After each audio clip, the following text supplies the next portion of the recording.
माँ, ये है मीतू मैत्रेय। ध्रुव ने परिचय करवाया तो देखती ही रह गई। कटे बाल के नीचे एक छोटा सा चेहरा, वो भी आधा गॉगल से ढका हुआ। नेवी ब्लू रंग की जीन्स के ऊपर चटक पीले रंग का पुलोवर। उस पर बने हुए केबल्स इतने प्यारे कि कोई और होता तो पास बिठाकर पहले डिजाइन उतार लेता, बाकी बातें तो बाद में होती। पर ये मीतू थी, मैत्रेय। अपनी सारी प्रतिक्रिया मन ही मन समेटकर मैंने सात स्वर में कहा, ड्राइंग रूम में चलकर बैठो तुम लोग, मैं पापा को बुला लाऊं। बच्चों के पापा हस्बे मामूल बगिया में इजी चेयर में लेटे अखबार पढ़ रहे थे। 4 पन्नों का अखबार है, लेकिन पढ़ने में सुबह से शाम कर देंगे। अपनी सारी खींच मैंने उन पर उड़ेलते हुए कहा, बहुरानी आई है, चलकर मुआयना कर लीजिए। बहुरानी? उन्होंने चौंक कर पूछा, फिर चश्मा उतार कर मुझे सीधे देखते हुए बोले, बहुरानी आई है तो तुम्हारा स्वर इतना तल्ख क्यों है? 1-2 नहीं, 7 रहते हुए पूरे 28 साल हो गए हैं। मेरे स्वर का एक एक उतार चढ़ाव उन्हें कंठस्थ हो गया है। फिर भी मैंने कोई जवाब नहीं दिया और चाय बनाने के बहाने रसोई में चली गई। आधा पौने घंटे बाद जब चाय नाश्ता सजाकर बाहर ले गई, उस समय ड्राइंग रूम कहकहों से गुलजार था। इस बीच शायद शिव भी कॉलेज से लौट आया था और उसी के किसी चुटकुले पर सब लोग ठहाके लगा रहे थे। मुझे देखते ही शिव ने आगे बढ़कर ट्रे थाम ली। ध्रुव ने मेज से सारा कबाड़ हटाकर जगह बनाई। पानी का जग और चटनी की शीशी अंदर छूट गई थी। ट्रे रखकर शिव दौड़कर दोनों चीजें ले आया। सब कुछ एकदम स्वाभाविक ढंग से ही चल रहा था। जब से सविता ससुराल गई है, बच्चे इस तरह माँ का हाथ बटा ही लेते हैं, पर पता नहीं क्यों आज मुझे ये सब अच्छा नहीं लगा। थोड़ा तो सब्र किया होता इन लोगों ने। मैं भी तो देखती, मीतू नाम की ये लड़की कितना अदब कायदा जानती है, घर की बहू बनकर आ रही है। यह तो नहीं हुआ कि खुद चलकर किचन तक आती, झूठ मूठी से ही मदद के लिए पूछती, बस लाट साहब की तरह बाहर बैठी रही। लड़के बेचारे बैरों की तरह दौड़ धूप कर रहे हैं। नाश्ते के लिए गरम समोसे बना लिए थे, सूजी के लड्डू और घर का बना चिवड़ा भी था। जनता ने नाश्ते का सरंजाम देखा तो खुश हो गई। हाय माँ, आपने ये सब घर पे ही बनाया है? मीता किलक कर बोली। मैं तो बिलीव ही नहीं कर सकती, रोज इतना रिच नाश्ता, तभी आपके दोनों सुपुत्र मोटूमल हो रहे हैं। ए, नजर मत लगाओ, ध्रुव ने टोका। माँ की जीवन भर की साधना है हम। जानती है मीता, शिव ने कृत्रिम गंभीरता उड़कर कहा, माँ ने हमको खिला पिलाकर ऐसा तैयार किया है कि अब किसी की कर्कश बीवी मिले हम निपट लेंगे, मैदान छोड़कर भागेंगे नहीं। कमरा एक बार फिर हंसी में डूब गया, लेकिन मुझे ताव आ रहा था। मेरे बच्चों को मोटूमल कहने का हक इसे किसने दिया? अभी तो घर में आई भी नहीं है और रोब झाड़ने लगी। वाह, ये भी कोई बात है? तुम्हारे माँ बाप ने तुम्हें नहीं खिलाया तो हम क्या करें? तुम अपने राज में डबल रोटी खिला खिलाकर दुबला कर लेना बस। चलू माँ?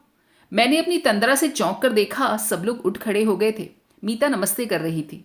गेट तक छोड़कर हम लोग लौट आए। ध्रुव उसको घर छोड़ने चला गया। पहली बार आई थी। बच्चों के पापा घर में आते ही शुरू हो गए, जिस तिस को तो तुम नेक बांटती फिरती हो, उसे यूं ही खाली हाथ भेज दिया। मैंने कोई जवाब नहीं दिया, खाली प्याले और प्लेट समेटकर रसोई में चली आई। पहली बार आई है तो कोई क्या करे? रीति रिवाजों का ठेका क्या हमने ही ले रखा है?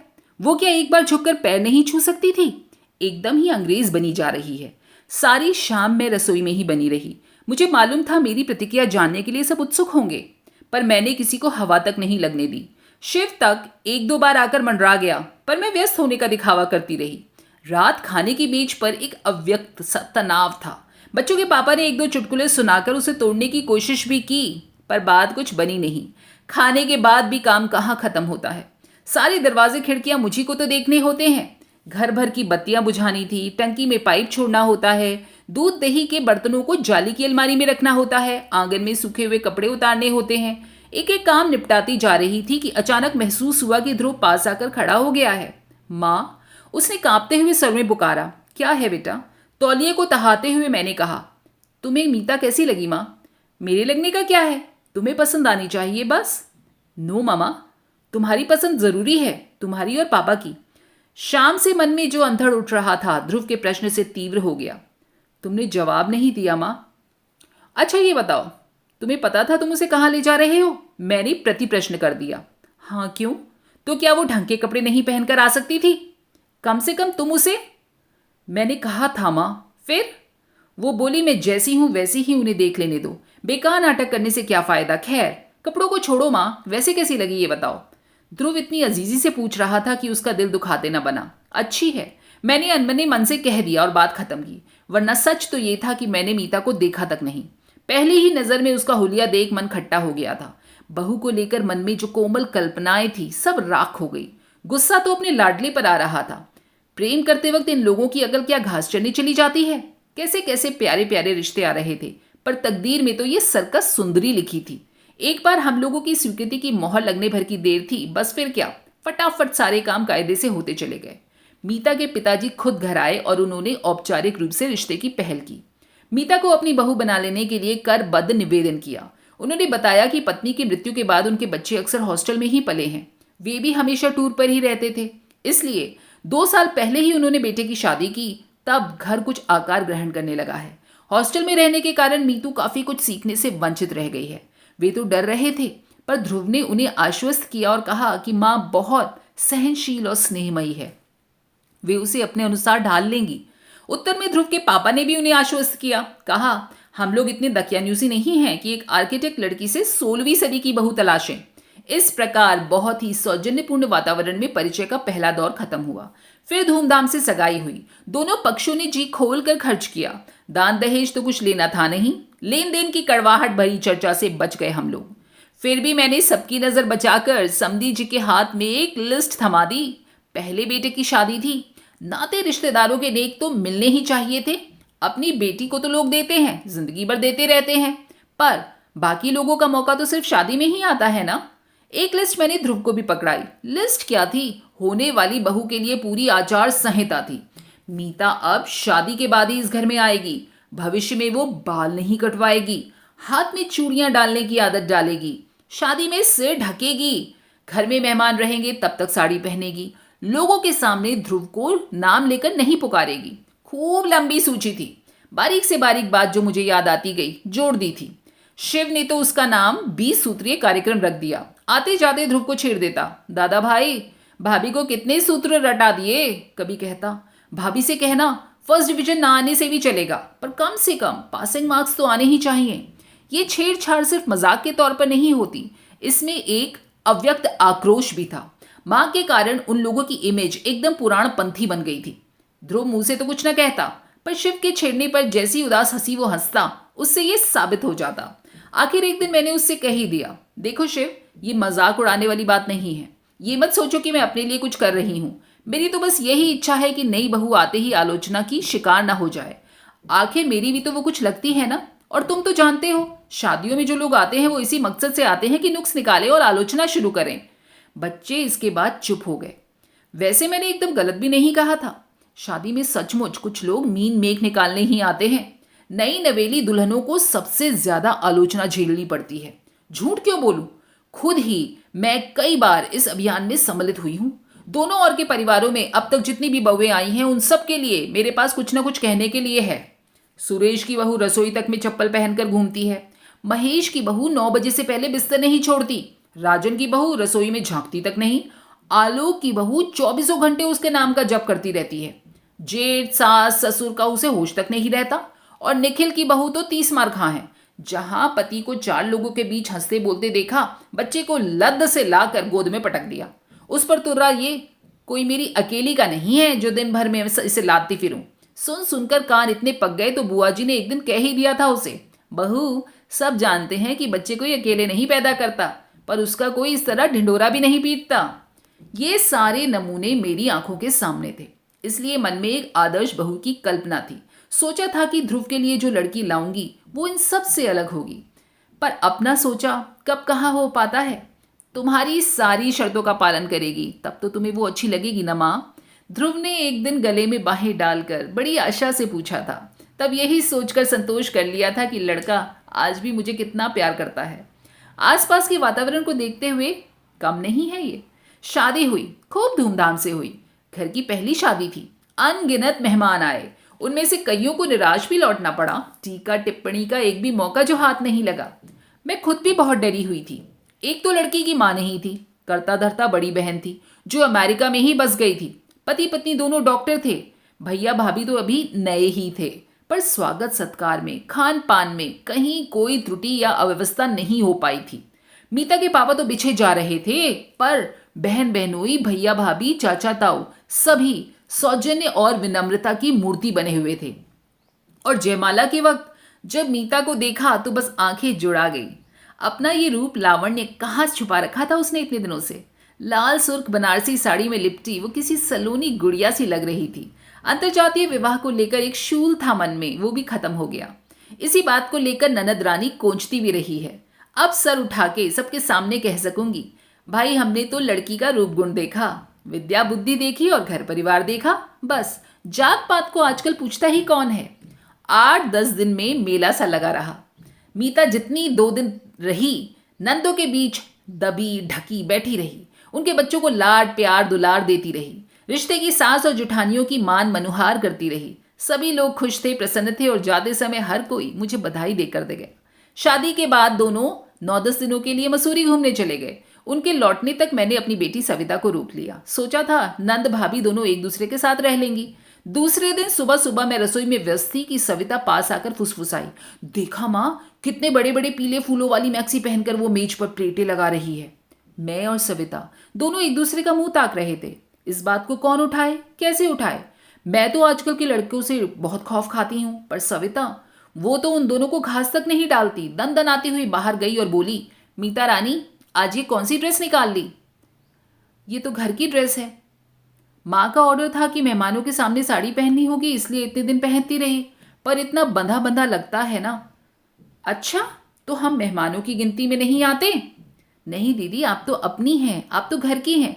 और कोई उस वक्त होता तो मैं इस बात पर निहाल हो जाती, पर इस समय समस्या जरा नाजुक थी। मैंने आगे बढ़कर कहा, बेटे, घर में जब तक कोई आ निकलता है और लोग अक्सर तुम्हें देखने के लिए ही आते हैं। पर माँ, साड़ी पहनकर जरा भी कंफर्टेबल नहीं रहता, काम भी नहीं कर सकती। वो बोली, काम करने के लिए तो जिंदगी पड़ी है, मैंने कहा, और अभी मैं बैठी हूं ना। ठीक है माँ, लेकिन ऑफिस में तो साड़ी पहनकर जाना जरूरी नहीं है ना। मुझसे तो गाड़ी चलाते हुए भी नहीं बनेगा। गाड़ी का मतलब था लूना। शादी के सामान के साथ लूना देखकर मेरी भाभी फिच से हंस दी थी। वाह ध्रुव जी, सीधेपन की भी हद कर दी आपने। आजकल बजाज सुपर से नीचे तो कोई बात भी नहीं करता आप, कम से कम। मामी जी, ध्रुव बात काट कर बोला, ये मेरी नहीं, मीता की गाड़ी है। मेरे पास तो अपनी प्रिया है, प्रिया यानी स्कूटर। मीता ने पापा से कहा था कि जेवर चाहे ना दे, पर एक गाड़ी जरूर दे देना। यानी सब कुछ अपने आप ही तय कर लिया। मन इतना खट्टा हो गया था, स्कूटर ही ले लेते, क्या हो जाता? प्रिया यानी स्कूटर शिव के काम आ जाता। स्कूटर पर तो दोनों आ जा सकते थे, तब ये पहनने ओढ़ने का झंझट भी न खड़ा होता। दफ्तर सलवार कमीज पहनकर जा सकती थी। मैंने फैसला सुनाया कि दफ्तर सलवार कमीज में चली जाना। जब बहू घर में आती है तो समस्या सिर्फ ओढ़ने पहनने की नहीं होती, उसका घर भर में घूमना, खिलखिलाना, ध्रुव को डार्लिंग डार्लिंग की रट लगाना, शिव से छीना झपटी करना, भूख लगने पर नाश्ते के डब्बे टटोलना, बात बात पर गले में झूल जाना, सब कुछ आंखों में खटकने लगा। बच्चों को और उनके पापा को ये सब स्वाभाविक लगता था। सुबह वो पेपर पढ़ते तो उनकी कुर्सी के हत्थे पर बैठकर पूरा पेपर पढ़ जाती। घर में रहती तो उनके आसपास मंडराती, पापा पापा की रट लगाए रहती। उन्हें इसरार करके खाना खिलाती, दवाई समय पर देती और ना लेते तो डांटती। शाम को लौटते तो चाय का कप हाथ में लेकर उनके साथ बगीचे में एक छोटे पीढ़े पर बैठकर बतियाती रहती। उस समय तो सचमुच मेरा खून खौल जाता। घर में जो चल रहा था वो तो ठीक है, लेकिन बाहर उसका प्रदर्शन करना क्या जरूरी था? आसपास के घरों में कई जोड़ी आंखें उस वक्त खिड़कियों पर टंग जाती, और हैरत तो ये थी कि ये सब बातें बच्चों और उनके पापा को मामूली सी लगती थी। उनके माथे पर शिकन तक ना आती थी। उस दिन तो हद हो गई। रोज की तरह हम लोग दोपहर की चाय पी रहे थे कि मीता आंधी की तरह घर में घुस आई। अरे, आज इतनी जल्दी? पहले आप लोग आंखें बंद करो, वो बोली। क्या बात है? पहले आप आंखें बंद करो, फिर वो बोली। हमने पलक झपकते ही उसने हमारे गले में फूलमाला डाल दी और तालियां बजाते हुए खिलखारी मारने लगी। Many happy returns of the day. अरे क्या बात है, अचानक मुझे याद आया, आज तो 12 दिसंबर है, हमारी शादी की सालगिरह। दूसरी बातों में इतनी खो गई कि ये याद ही ना आई। मेरा चेहरा देखते ही मेरे गले में झूल गई। पकड़ी गई ना आप लोगों ने सोचा होगा सस्ते में छूट जाएंगे। ऐसा नहीं होगा पापा जी, 3-4 कड़कते नोट तैयार कर लेना। हम लोगों की नीयत आज कुछ अच्छी नहीं है। तुम्हें कैसे पता चला बेटा? हमें तो याद ही नहीं रहा था, इन्होंने गदगद होते हुए पूछा। लंच के समय ध्रुव की डायरी पलट रही थी, तब नजर पड़ी। उसकी तो ऐसी खबर ली मैंने, इतनी इंपॉर्टेंट चीज भूल गया। ध्रुव है कहाँ? मैंने पूछा। शिव को लेने कॉलेज गया है। जब हमने तड़ी मारी है तो उसे थोड़ा पड़ने देंगे। आज तो हंगामा होगा। थोड़ी देर में वो दोनों आ गए और फिर तीनों ने मिलकर हमारी आरती उतारी, पैर छुए, उपहार भी दिए। मेरे लिए प्योर सिल्क की साड़ी और पापा के लिए पुलोवर। उसी समय दोनों चीज़ों का उद्घाटन भी करना पड़ा। फिर अमेरिका से उपहार में मिले कैमरे से रंगीन तस्वीरें खींची गई। फिर सब लोग फेमस स्टूडियो गए, जहां एक ग्रुप फोटो के लिए मीता पारंपरिक बहू की वेशभूषा में सजी थी और मेरे पीछे खूब अच्छे से सिर टिकाकर खड़ी थी, ढक कर खड़ी थी। शिव बार बार उसे छेड़ रहा था। फर्स्ट शो हम लोगों ने अंगूर देखी, फिर ब्लू डायमंड में खाना खाया, क्वालिटी में आइसक्रीम और बनारसी पान वाले के यहाँ पान खाकर लौटे। रात 11 बज गए थे। बेतरह थक गई थी मैं, पर यह थकान भी कितनी मीठी थी। बाप रे, थक गई मैं तो। इन लोगों ने तो सचमुच हंगामा कर डाला। अब इतनी उछल कूद के लायक थोड़े ही रह गए हैं हम, रात मैंने हंसते हुए कहा। पर देखा ये चुप हैं और आग्नेय दृष्टि से मुझे घूर रहे हैं। क्या हुआ? मैंने घबराकर पूछा। वो लड़की बेचारी माँ माँ कहकर मरी जाती है और तुम? क्यों, मैंने क्या कर दिया? मैंने खींच कर कहा। सारे मन की खुशी भाप बनकर उड़ने लगी। मुझसे क्या पूछती हो? अपने आप से पूछो, तुमने क्या नहीं किया? वो बेचारी बिना माँ की लड़की। बिना माँ की लड़की तो मैं क्या करूं? मैं एकदम से फट पड़ी। शाम ममता का एक सोता फूट पड़ा था। अंतस में वो जमने लगा था। बिना माँ की है तो मैं क्या करूं, ये तो बताइए। गोद में लेकर घूमूं या लोरी गाकर सुनाऊं? उन्होंने जवाब नहीं दिया और करवट बदलकर सो गए। बहुत गुस्सा आया। ये अच्छा तरीका है, जवाब देते न बना तो बात ही खत्म कर दो। अजीब मुसीबत है, मैं बुदबुदाई। दिन भर घर में धींगा मस्ती चलती रहती है, छोटे बड़े का लिहाज रहता नहीं है, फिर भी मुझे चैन नहीं है।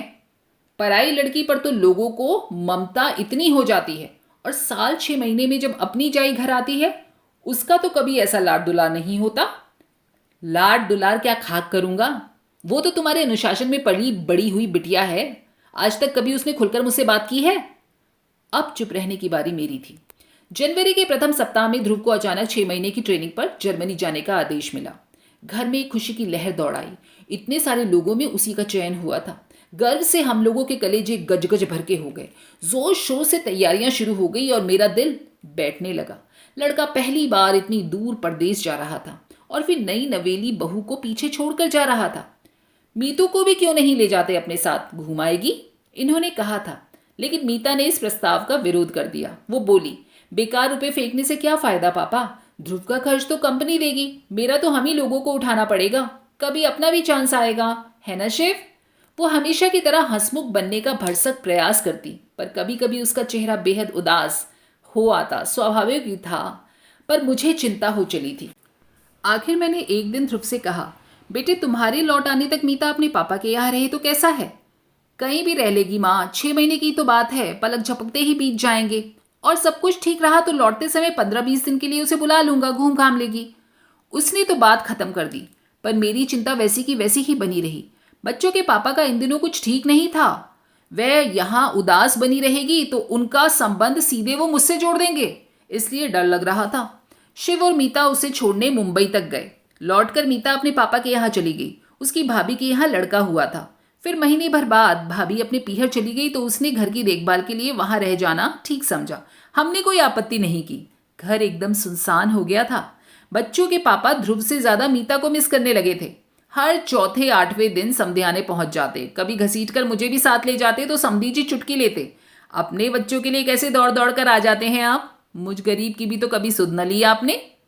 शिव भी अक्सर देर से घर लौटता। कभी भाभी के साथ शॉपिंग करनी होती थी तो कभी उन्हें मूवी दिखानी होती थी। कभी कभार वो घर पर भी आती थी, पर पहले का सा तूफान बरपा नहीं करती। हंसती खिलखिलाती, पर उसमें पहले किसी जीवंतता नहीं थी। जब वो चली जाती तो ये कहते, कहा था साथ चली जाओ, तब नहीं मानी, पैसे का मुंह देखती रही। अब मनी मन घुल रही है। मार्च का अंतिम सप्ताह रहा होगा। एक रात इनके पेट में जोर का दर्द उठा। पता नहीं कितनी देर से तड़प रहे थे। मेरी तो अचानक नींद खुली तो देखा पेट पकड़े बैठे हैं। चेहरा सफेद हो गया। क्या हुआ, मैंने घबराकर पूछा। क्या पेट दर्द कर रहा है? उन्होंने जवाब नहीं दिया। मैं उठी, गर्म पानी किया, रुई में हींग डाला और लपेट कर उसे जलाया। फिर प्लेट में अजवाइन, काला नमक, हींग, गर्म पानी सब लेकर जब इनके पास आई तो मना करने लगे। पर जब मैं बार बार जिद करने लगी, आग्रह करने लगी तो चिढ़कर बोले, जरा बात को तो समझा करो, वैसा दर्द नहीं है भाई। फिर कैसा है? मैं दोपहर से बाथरूम नहीं गया हूं और अब बता रहा हूं। अब बता रहे हो? मैं फटी फटी आंखों से उन्हें देखती रही। शिव के पेपर्स चल रहे थे, पढ़कर अभी अभी सोया था, लेकिन उसे जगाना पड़ा। उतनी रात जाकर वो डॉक्टर शुक्ला को लेकर आया। उन्होंने मुआयना किया और पूछा, कब से है ये तकलीफ आपको? जी 15-20 दिन से थोड़ा कष्ट हो रहा था। इतना ताव आया मुझे, इतने दिनों तक चुप बने रहे, क्या तुक थी? शिव बोला, माँ ये समय गुस्सा करने का नहीं है, बाद में हो जाना, पहले उन्हें संभालो। राम राम करके वो रात बीती। सुबह भर्ती होना पड़ा। प्रोस्टेट की शिकायत थी, ऑपरेशन जरूरी था। इन्होंने पहले ही अपने आदेश सुना दिए, प्राइवेट नर्सिंग होम नहीं जाएंगे, सरकारी अस्पताल में भी प्राइवेट वार्ड नहीं लेंगे, जनरल में रहेंगे। इस ऑपरेशन के बाद नर्सिंग की बहुत जरूरत पड़ती थी। प्राइवेट वार्ड में कोई झांकता भी नहीं, 10 बार बुलाने जाना पड़ता है। उनकी बात न मानने का कोई उपाय भी नहीं था हमारे पास। भाई खजाने की चाबी तो उन्हीं के पास थी। ध्रुव होता यहाँ तो बात दूसरी थी, पर अब उतनी दूर से उसे बुलाने का कोई मतलब भी नहीं था। जनरल वार्ड में जो एक रात मैंने गुजारी, उफ, जिंदगी भर याद रहेगी। इनकी वैसी हालत में नींद आने का तो कोई सवाल ही नहीं उठता था, पर आसपास के वातावरण से मन को इतना बोझल कर दिया कि सुबह उठकर लगा मैं ही बीमार पड़ जाऊंगी।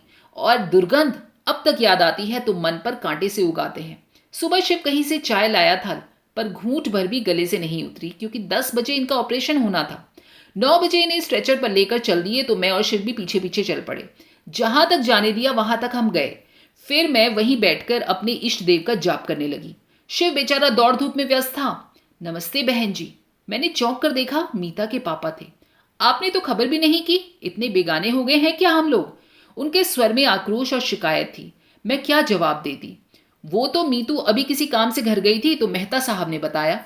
सब कुछ इतना अचानक हो गया, मैंने अपराधी स्वर में कहा। क्या बताती आपको? शिव बेचारा एकदम अकेला पड़ गया था, सारी दौड़ भाग कर रहा था।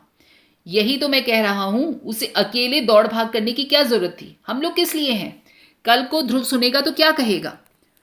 उनसे तो जो भी कहेगा, मुझे तो अपनी चिंता होने लगी। ध्रुव मुझसे क्या कहेगा? इस पर इतना ताव आ रहा था, दर्द से तड़प रहे थे, पर मजाल है जो बटुए की पकड़ जरा भी ढीली हो जाए। जनरल वार्ड में रहेंगे, वहां नर्सिंग अच्छी होगी। अब इतने बड़े आदमी को उस नर्क में कैसे ले जाऊंगी तो कैसा लगेगा? अपनी उस दुश्चिंता में ये पूछना भी याद न रहा कि मीता कहाँ है। 11:30 बजे उन्हें थिएटर के पास वाले कमरे में लाया गया। ऐसे हट्टे गट्टे हंसते बोलते व्यक्ति को इस तरह, इस अवस्था में देखकर मेरी तो रुलाई फूट पड़ी। मीता के भाई नरेश ने मुझे सहारा देकर बाहर लाया और वापस बेंच पर बिठा दिया। असहाय सी वहां बैठी रही। 2 घंटे बाद उन्हें वार्ड में ले जाने की अनुमति मिली। ये 2 घंटे मेरे लिए 2 युग के बराबर थे। वार्ड में वापसी के समय काफिला जरा बड़ा था। घर परिवार के लोग थे और स्टाफ भी। ढेरों शीशियां स्ट्रेचर के साथ चल रही थी और सब लोग उन्हें उठाए हुए थे। माँ तुम सीढ़ियों से आ जाओ, लिफ्ट में परेशानी होगी। शिव ने कहा तो मैं सीढ़ियों की ओर मुड़ गई। हाफती हाफती पहुंची। तब तक स्ट्रेचर शायद वार्ड में पहुंच गया था, क्योंकि गलियारे में उसका कहीं पता ही नहीं था। मैं वार्ड में पहुंची तो वहां नरेश जी की आवाज आई, माँ जी इधर आइए। उनके पीछे चलते हुए मैं गलियारे के छोर तक पहुंची तो डीलक्स रूम का दरवाजा खुला और खाली स्ट्रेचर थामे लोग बाहर निकले। ये कमरा? मैंने अस्फुट स्वर में कहा। भाभी ने बुक कराया है। मेरा असमंजस तोड़कर शिव पास आकर फुसफुसाया। उसके बस की ही वह बात थी। उसके पापा गर्व से बता रहे थे, सुपरिटेंडेंट से जाकर भिड़ गई, खड़े खड़े रूम अलॉट करा लिया, बहुत लड़ाकू है ये लड़की। मैंने मीता की ओर देखा। वो चुपचाप इनके पलंग के पास खड़ी थी। घर पर तो तिनकत भी नहीं उठाती। नरेश बोले, यहाँ आई है तब से सफाई में जुटी है, 3 बार तो घर के चक्कर लगा लिए हैं। ये सास जी को खुश करने के फॉर्मूले हैं, समधी जी ने स्नेह सिक्त स्वर में कहा। कमरा सचमुच चमक रहा था। दोनों पलंगों पर घर की साफ चादर और तकिए बिछे हुए थे। अलमारी में कागज बिछे थे, उसमें मेरे और इनके कुछ कपड़े तहकर लगे हुए थे। चाय, शक्कर, कप, प्लेट कुछ भी तो नहीं भूली थी वो। बाथरूम में बाल्टी, मग, तौलिया, चौकी, सब कुछ व्यवस्थित ढंग से सजा हुआ था। थोड़ी देर में स्टोव की घरघराहट शुरू हो गई। देखा मीता चाय बना रही थी। माँ चाय पी लीजिए। थोड़ी देर में वो मेरे सामने खड़ी थी। कमरे में आने के बाद उसने पहली बार मुझसे बात की और उसके स्वर में अत्यंत सपाट था। चाय यहाँ? मैंने एक बेमतलब सा जुमला उठाया। तो कहाँ पिएंगी? क्या पापा को इस हाल में छोड़कर आप घर जाएंगी? उसकी बात में तर्क था, पर उससे भी ज्यादा वजनदार उसकी आवाज थी। मैंने चुपचाप प्याला होठों से लगा लिया। मेरे चाय लेते ही सबने जैसे राहत की सांस ली, क्योंकि सभी थके हुए थे। बहुत बेमन से प्याला उठाया था मैंने, पर सच कहूं पीने के बाद जी हल्का हो गया। सुबह से सिर भारी हो रहा था, ये भी थोड़ा उतार गया। 5 बजे के आसपास उन्हें कुछ होश आया। मीता उनके पास बैठी थी। उसे देखकर उनकी पीड़ा खत्म हो गई। मुस्कुरा दिए। तब मुझे एहसास हुआ कि सचमुच उनकी यंत्रणा बहुत भीषण रही होगी।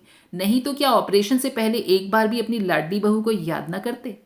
पापा, आप और भैया आप घर जाइए, मीता का फरमान छूटा। रात को मेरा और माँ का खाना लेकर भैया आएंगे, आप अब सुबह आइएगा। मैं फल फूल खा लूंगी, मैंने हल्का सा प्रतिवाद किया।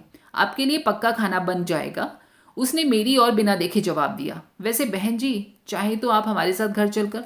पापा प्लीज, उसने जैसे सारे विवाद को समाप्त करते हुए कहा और उन दोनों को जबरन घर रवाना कर दिया। फिर शिव के साथ बैठकर उनके सारे पर्चे पढ़े और फिर शिव को दवाइयां लाने के लिए भेज दिया और खुद पलंग के पास स्टूल खींचकर बैठ गई। दूसरे पलंग पर मैं चुपचाप पड़ी थी, बोलने की शक्ति नहीं थी। 2 रातों का जागरण था, थकान थी, तनाव था। कब झपकी लगी पता नहीं। मीता के खाने के लिए जगाया, तब जाकर आंखें खुली। समधी जी से रहा नहीं गया होगा, खाना लेकर खुद ही आ गए। बदले में लाडो की फटकार भी सुननी पड़ी। शिव का भी खाना ले आए थे, पर मीता ने उसे अस्पताल में खाने नहीं दिया। तुम पापा के साथ घर जाओगे और सुबह पेपर के बाद यहाँ आओगे, समझे? लेकिन भाभी यहाँ, वो मिमी आया, यहाँ की चिंता छोड़ो, मैं हूँ, भैया हैं। शिव बहुत कुनकुनाया, पर आखिर उसे जाना पड़ा। उन लोगों को छोड़ने के लिए नरेश जी नीचे तक आए। मीता ने उनसे मेरे लिए पान मंगवाया। पान के बिना आज पूरा दिन हो गया था, पर मुझे याद ही नहीं आई उसकी। पर पता नहीं कैसे मीता जान गई थी कि खाने के बाद मुझे तलब जरूर उठेगी। खाने के बाद उसने मेरा बिस्तर ठीक किया और बाथरूम में जाकर सारी प्लेट और ग्लास धो लिए। दूध एक बार फिर गर्म किया और सोने की तैयारी करने लगी। भैया 12 बजे तक मैं एक झपकी ले लूँ, फिर ड्यूटी पर आ जाऊंगी, फिर चाहे आप पूरी रात सोए रहना, उसने कहा और आराम कुर्सी में हाथ का तकिया बनाकर लेट गई। नरेश जी पलंग के पास एक कुर्सी खींचकर बैठ गए। मेरे आराम में जरा भी खलल ना डालते हुए दोनों भाई बहन नाइट ड्यूटी निभाने को तत्पर थे। मुझे कैसा तो लगा। मीता, मैंने स्नेह सिक्त स्वर में आवाज लगाई, भैया आराम कुर्सी में लेट जाएंगे, तू इधर पलंग पर आ जाना। दिन भर खड़ी हुई है। पता नहीं कैसे मेरी आवाज में कुछ था या उसने प्रतिवाद नहीं किया। वो चुपचाप मेरे पास आकर लेट गई। आप सोने लगे तो मुझे जगा दीजिएगा भैया, उसने कहा और आंखें मूंद ली। नरेश जी आराम कुर्सी पलंग के पास खिसकाकर उस पर लेट गए। कमरे में एक अजीब सी शांति थी। मैंने मीता की ओर देखा। पता नहीं क्यों उसे देखकर मुझे सविता की याद आई। 2 बच्चों की माँ हो गई है, पर अब भी कभी कभी उस पर बचपना सवार हो जाता है। माँ के पास लेटने का मोह आता है। उन क्षणों में वो एकदम नन्ही सवी बन जाती है। मेरे पास लेटी ये नन्ही सी लड़की, इसका भी तो मन करता होगा कभी। तब ये किसके आंचल में मुंह छुपाती होगी? बड़ी बहन है जो 7 समंदर पार, भाभी तो खुद एक लड़की है। वो मेरी ओर पीठ करके लेटी थी, निस्पंद, सलवार सूट उतार कर, नाइटी पहनकर, एकदम बच्ची लग रही थी। दिन भर किसी उग्र तेज से दबदब करता उसका चेहरा निरीह, निष्पाप, एक शिशु का सा लग रहा था। ममता का एक ज्वर सा उठा मन में। उसे अंक में भर लेने की इच्छा हुई, पर संकोच से मैं बस उसकी पीठ पर, बालों पर हाथ फेरती रही। यह मेरे वात्सल्य के उद्देश्य से अनजान वैसे ही निस्पंद पड़ी रही। अचानक मेरी उंगलियां उसकी पलकों को छुई तो वो गीली थी। क्या हुआ बेटा? मैंने प्यार से पूछा। वो कुछ नहीं बोली, बस रुलाई रोकने के लिए होंठ भींच लिए। अपने पापा जी के लिए परेशान हो? पर डॉक्टर साहब तो कह रहे हैं वो एकदम ठीक हैं, ऑपरेशन अच्छा हुआ है, बस 1-2 दिन में उठकर बैठ जाएंगे, यही कह रहे थे ना? कहते कहते मैं भी शंकाकुल हो उठी। वो एकदम पलटी, कुछ क्षण मुझे देखती रही, फिर मेरी छाती में मुंह छुपाकर सुबकते हुए बोली, पहले ये बताइए आपने हमें खबर क्यों नहीं की? पापा जी इतने बीमार हो गए, किसी को मेरी याद भी ना आई? यही तो अपने आप को कटघरे में खड़ा करके मैं बार बार पूछ रही थी। मुझे उसकी याद क्यों नहीं आई? अपनी बिटिया को मैं कैसे भूल गई? दोस्तों, कैसी लगी आपको ये कहानी? अगर पसंद आई हो तो नीचे कमेंट करके बताइएगा और लाइक, शेयर और सब्सक्राइब ज़रूर कीजिएगा। फिर मिलेंगे अगली बार एक नई कहानी के साथ। तब तक अपना ढेर सारा ख्याल रखिएगा। नमस्कार और धन्यवाद।